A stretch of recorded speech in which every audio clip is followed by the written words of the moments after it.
Et bonjour à tous, on se retrouve pour le niveau médium de l'autorisation de bypass. Donc si vous n'avez pas vu la vidéo précédente, je vous invite à aller la voir.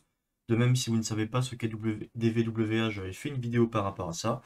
Et on va commencer directement. Donc, vous vous souvenez, on a nos deux containers pour avoir nos deux sessions différentes. Le premier, on va se connecter avec admin. Le deuxième, on va se connecter avec Gordon. Donc, on se connecte avec admin, admin password, ça on le connaît. Hop, on vérifie dans la sécurité des VWA qu'on est bien en médium, là on est bon, et on va sur la page autorisation bypass. Donc ici, le but, comme à chaque fois pour cette vulnérabilité, c'est de réussir à accéder à cette page, ou du moins à modifier des informations accessibles via cette page, en tant qu'un autre utilisateur, et il nous donne par exemple Gordon B, qui a le mot de passe ABC123. Donc, Gordon B, on va se connecter hop, dessus, ABC123. Don't save, on vérifie qu'on est aussi dans le même niveau de difficulté, de sécurité plutôt. On est aussi en médium, donc on est bon. Là, dans la première vidéo, donc la version low, la version, on va dire, facile, on n'avait pas accès directement à la page. Là, c'était le cas, et on avait réussi à bypass en accédant directement au lien si on le connaissait. Donc, on le rentre, sauf qu'ici, alors on a un warning qui nous parle des cookies ou des headers, mais ça on s'en fout un petit peu, c'est pas très important, c'est qu'un warning, c'est pas ce qui nous bloque. Ce qui est intéressant, c'est le unauthorized. On n'est pas autorisé à accéder à cette page. Ok, donc le bypass qu'on avait trouvé pour le premier ne fonctionne plus. Du coup, là, comment faire? Parce qu'on n'a que cette façon d'y accéder. Eh ben, en fait, on va utiliser Burpsuit. Hop, Burpsuit qui est un proxy qui va nous permettre d'intercepter les requêtes, de les visualiser et potentiellement de les modifier pour ensuite les renvoyer et modifier leur contenu. À quoi ça sert? Eh ben, en fait, parfois, là, on a l'impression qu'on arrive directement ici et on ne sait pas quelles actions sont faites. Là, par exemple, si j'ai admin et que je change en toto, quand je clique sur update, ça va forcément appeler une page. Sauf que là, comme ça, j'ai aucune idée de quelle page j'ai appelé. J'ai aucune idée de quelle action a été faite derrière. Si on regarde un peu plus dans le code source, là, on va faire un inspect sur le bouton update. Qu'est-ce qu'on peut voir? On peut voir que, en fait, quand on clique sur le bouton, il y a une fonction JavaScript qui est appelée qui s'appelle submit change. Et on lui passe le paramètre 1. Donc si je cherche ceci, alors attendez, hop, submit change. Donc là, vous voyez que c'est des ID différents à chaque fois qui sont envoyés pour chaque champ. Ici, on trouve rien d'autre. Pourquoi? Parce que ça doit être appelé dans un script, dans un header, j'imagine. Ça doit être appelé, voilà, ici. Donc si on va, hop, si on accède à ça, on peut voir qu'effectivement, on a du JavaScript.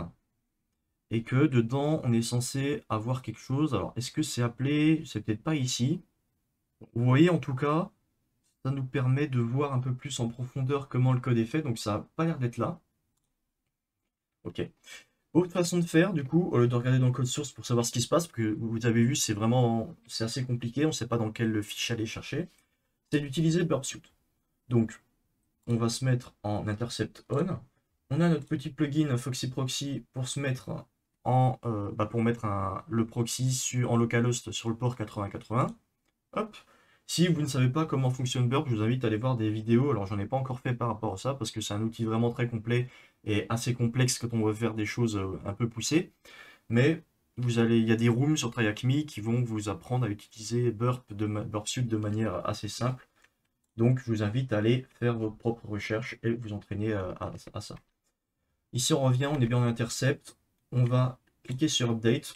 On revient ici et là, on voit la requête qui est faite lorsque on tente d'accéder, lorsqu'on tente de modifier une information. Donc, qu'est-ce qu'on a? On voit que c'est la méthode post qui est appelée sur la page, donc sur Vulnerabilities, Auth Bypass, et on a la page PHP qui s'appelle change user details.php. Donc, ok, là on voit qu'en fait, quand on clique sur un bouton pour modifier la chose, il y a cette page qui est appelée. Ici, sous forme de JSON, il y a les données qui sont envoyées. Donc, l'identifiant de l'utilisateur à modifier, le first name de l'utilisateur et le nom de famille. Ok.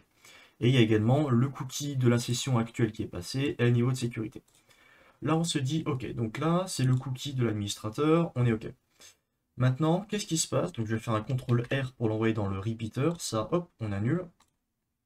Et maintenant, je vais pouvoir jouer avec ça. Donc, ok. Donc là, si je fais un F5, on peut voir que c'est admin Toto. Ok. Donc là, je vais modifier pour faire un test. Donc, test, je modifie, test, je renvoie. Donc, c'est la requête via l'utilisateur admin. Donc, en gros, là, quand je fais send avec le cookie administrateur, c'est exactement la même chose que si je cliquais sur le bouton update. Si j'actualise, on peut voir que ça a bien été mis à jour et que c'est comme si j'avais fait Toto ici et que j'avais cliqué. Sauf que là, on le fait via directement la requête en backend. Hop, je renvoie le test, hop, c'est remodifié. Ok. Si maintenant je me dis, ok, via le deuxième utilisateur, Gordon, j'ai toujours pas accès à ça. Mais qu'est-ce qui se passe si je refais exactement la même requête, mais avec les droits de Gordon? Et ben pour ce faire, on a juste besoin de récupérer le cookie de session de Gordon, parce que c'est ça en fait qui l'authentifie sur l'application. On va récupérer son cookie, la valeur, PHP SESSID. Donc là, il y a un plugin, une extension Firefox qui s'appelle Cookie Editor, qui nous permet de directement récupérer les cookies, les différents cookies d'un utilisateur. Mais si vous n'avez pas cette extension, vous pouvez faire un CTRL Shift I. Donc ça va ouvrir l'éditeur. Vous allez dans Storage. Et normalement, ici, dans la partie cookies, on doit retrouver les mêmes cookies qu'on a via l'application. Et là, on va copier la valeur qui est ici.